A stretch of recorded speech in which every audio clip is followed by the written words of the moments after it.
Alright, hello everybody, welcome back. This is your third distance learning lesson for Scots Language with Mrs. Smith.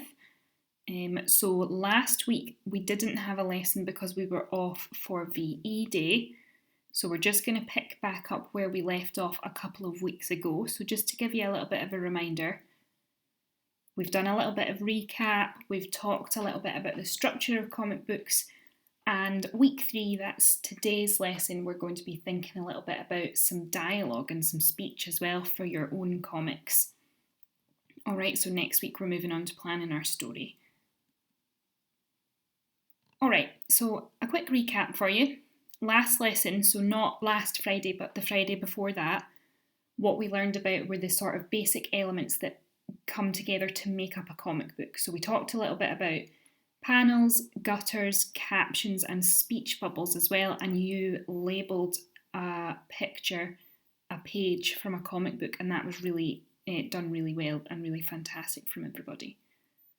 So we also widened our vocabulary a little bit and we added some new Scots words, and like I said last time, we're just going to keep doing a little bit of that every week just to build up that vocabulary. So just to cover again the different elements of the comic book. So this is what we did a couple of weeks ago, and these were the ones that we talked about. So you'll be able to go back onto your OneNote and make sure that you've got this correct, and everybody's been given a little bit of feedback there, but I think everybody did a really fantastic job with it. So just to give you a little bit of a reminder, the gutter was the space in between the pictures, the panels. The panels were the different separate boxes that each have a picture in them and they tell us the story and what's happening. We had the speech bubble as well, and that was where all of the dialogue was from the characters, so that's what we're going to be looking at a little bit today. And we also had captions, and those were usually the square boxes that we sometimes have that give us a little bit of background information so that we understand what's been happening in the story. So starting off with your spelling starter task, just exactly the same as we have been doing. So here is your link for the dictionary website and for the app. Now that's been approved to go onto your iPad, so if you haven't already got that, then you might want to download that. And your words are skelf, hame and wee. Okay, and I want you to post these on the distance learning channel where you normally post your English sentences, okay? Don't post them on the Scots Language channel. A few people got a little bit confused by that last time and it made it a little bit difficult for people to find the instructions for the lesson. So make sure that you're posting the sentences on the distance learning channel for your class. Alright, so you can pause the video and have a go at that just now.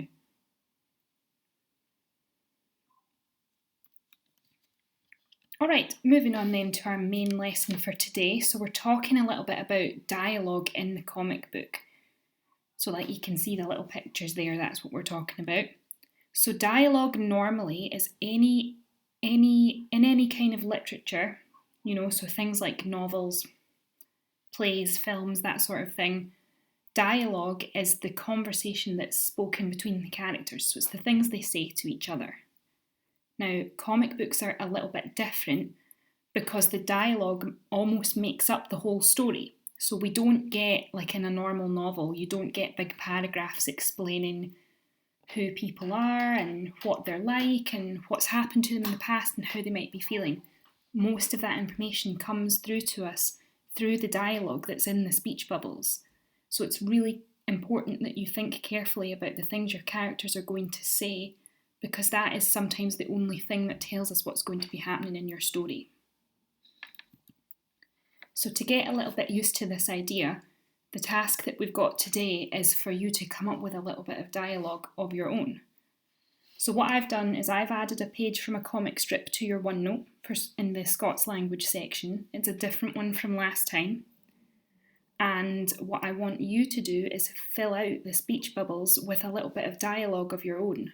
So try and think of something that the characters might say that matches the pictures, and you come up with an example of what they might be saying to each other. Now, if you need a little bit of help with that, that's fine. Here are some dialogue tips for you. So keep it nice and short. Don't try to cram too much speech into one box. that's going to be harder for you and harder for someone else to read it and understand what's going on.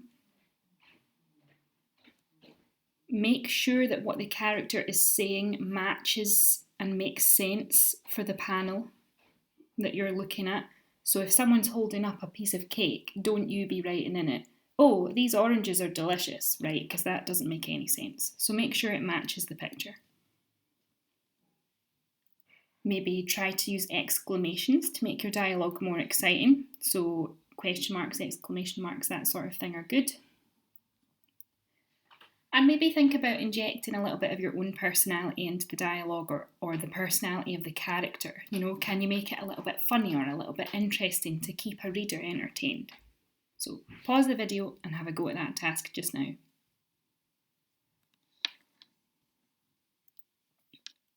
Okie doke, the last thing that I'd like you to do as part of today's lesson is something that we're going to try that's a little bit different. So it's a Flipgrid task. I think most of you will have used Flipgrid before, but if not, it's pretty straightforward, so don't panic. So this is something that you can do on your iPad. I've created an S1 Flipgrid for us to use, so I think it's called Mrs. Smith S1. The link to access the grid has been added to the Teams post where you got the link for today's video. So if you check back there, that's where you'll get the information that you need to find the Flipgrid that I want you to use. And the actual task that I'd like you to have a go at is, first of all, you're going to need to join the grid. And I want you to click on the topic that's called Getting to Know Each Other. And once you've done that, you'll see that there are instructions, and I want you to read them and record a short video response. And once you've finished that, that's the end of the lesson. So if any of that doesn't make sense, remember to please join the tutorials and ask for any help, and I'd be happy to help you out with anything from today's lesson. Alright, see you next time everybody, bye!